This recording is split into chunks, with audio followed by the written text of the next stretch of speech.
1 da tarde agora, 22 minutos, hora certa, em nome de Teresina Hall, que pertence ao grupo O Dia de Comunicação. Teresina Hall, uma das melhores casas de shows do Brasil. Aqui no estúdio eu vou conversar agora com o deputado estadual Francisco Lima. Boa tarde, deputado. Boa tarde. Bem-vindo mais uma vez. Bom, eu começo falando com o senhor, até porque o senhor esteve presente agora pela manhã no lançamento do Plano Estadual de Aquicultura e Pesca. O que significa esse plano, principalmente para quem vive nessa área da aquicultura e da pesca?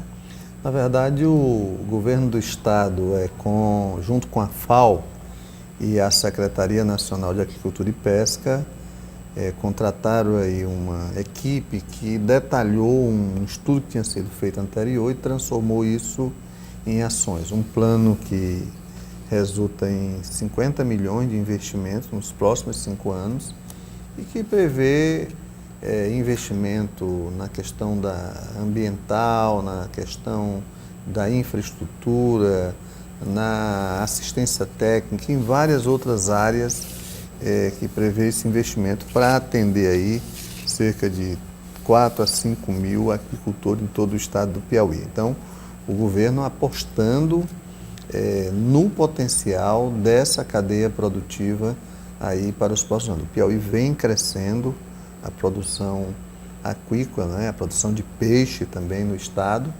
e fazendo essa sinergia aí com várias instituições, SEBRAE, CODEVAS, universidade e principalmente os produtores, na perspectiva de, inclusive, avançar no campo do beneficiamento, que é uma área que a gente ainda tem dificuldade. Já temos algumas empresas fazendo isso hoje, mas existe uma gama enorme de produtores que ainda vendem peixe natura, que vendem peixe sem sequer viscerar. Então é importante, inclusive, produzir para mercados fora do estado do Piauí.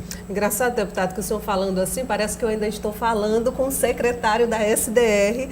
Afinal de contas, o senhor foi secretário por algum tempo, conhece bem essa área. E o Piauí, eu acredito que a gente pode dizer que é uma das riquezas que o nosso estado tem, que é a aquicultura, que é a criação, seja em tanques escavados ou não, de peixes aqui no estado. Pois é, que onde a gente tem uma paixão, não é? Às vezes a gente até se separa, mas a paixão continua, viu? A vida é assim também.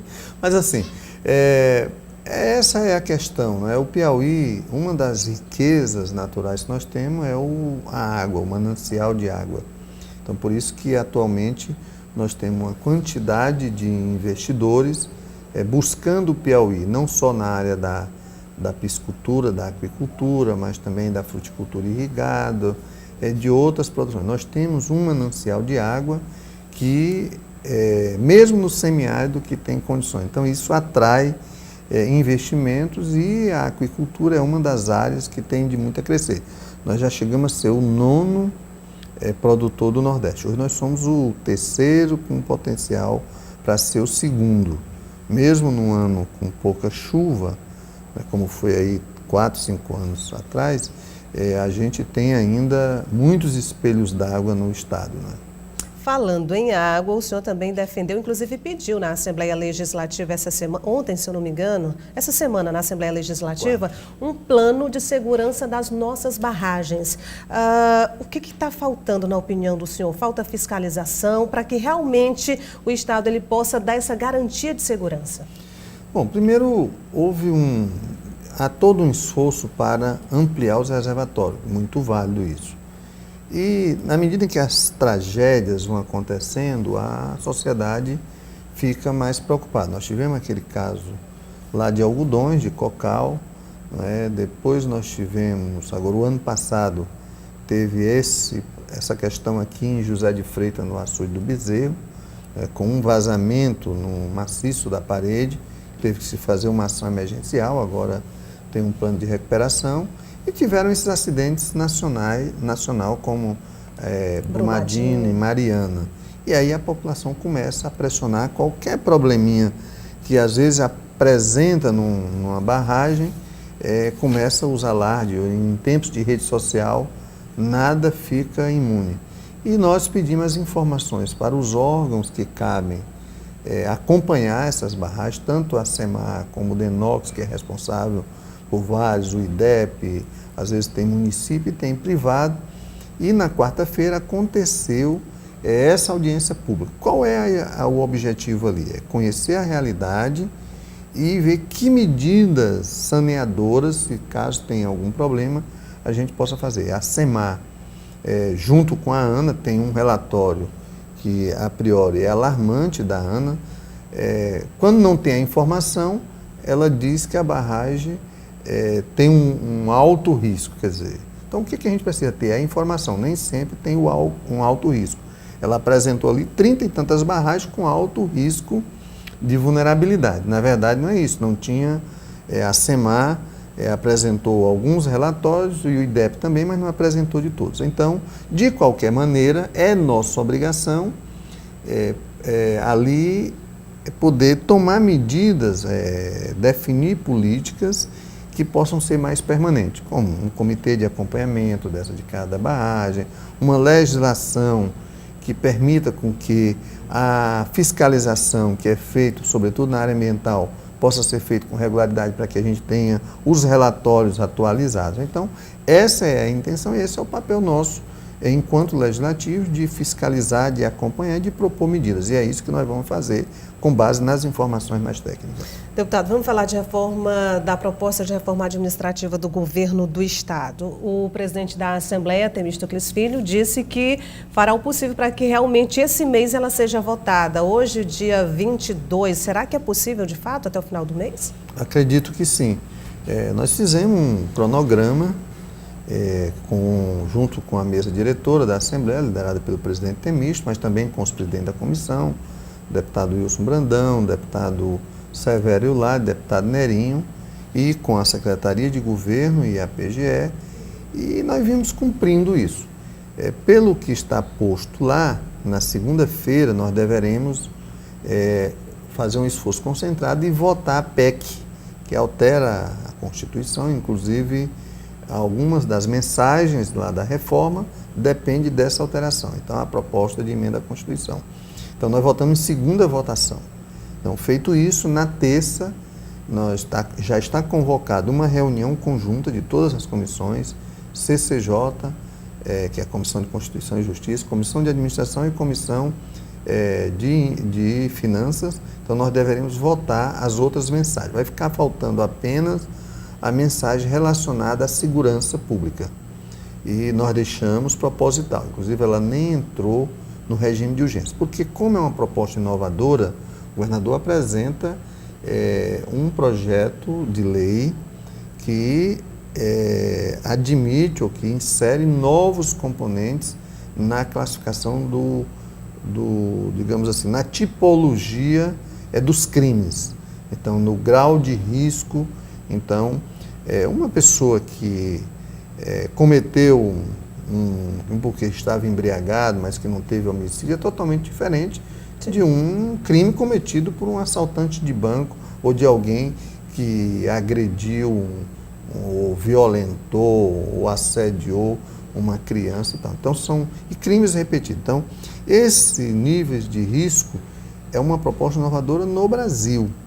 E, por isso, precisa a gente aprofundar mais o debate dessa outra mensagem.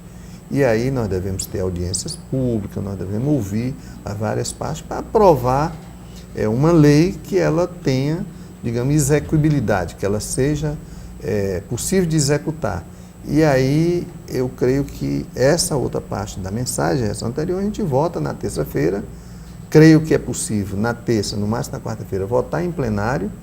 Então, a mensagem estará, a reforma estará concluída. Algumas mensagens já foram, inclusive, retiradas. É possível que mais saiam também da proposta? Acho que, por enquanto, não. Veja só, isso é normal no processo político. Eu costumo dizer que na política é diferente da matemática. Nem sempre 2 e 2 são 4, então tem alterações. Houve a retirada da mensagem 6, que era aquela que limitava, ou seja, que proibia, congelava o aumento e tal. Terminou depois numa discussão mais técnica, avaliando que ela não havia razão de ser, porque como o Estado entrou no limite, ele ultrapassou o limite prudencial que a Lei de Responsabilidade Fiscal estabelece quando se trata de gasto pessoal, então a própria lei federal já daria conta disso. Não é? Então aí achamos por bem retirar essa mensagem da pauta. A última votação que tivemos, que foi a da PEC, tinha 24 deputados e deputadas presentes em plenário. Foi unanimidade, 24 votos. Então você vai descontaminando aqueles pontos de tensão. Esse é o papel das lideranças, tanto do governo como dos partidos. É ir compreendendo onde é que tem ruído e a gente vai ajustando aí. Só para a gente encerrar, deputado, mesmo eu acredito que não foi coincidência, logo após a retirada da mensagem de número 6 da proposta, surgir aí, por exemplo, a greve dos professores, como dos professores da UESP. Eu digo, não acho que não foi coincidência, porque todos os anos isso acontece em outras categorias também. O senhor acredita que essa seria a primeira dificuldade que o governador teria no ano? Vai ter no ano? Eu espero. Na verdade é o seguinte, esses movimentos mais paredistas e tal, de um modo geral são reivindicações importantes.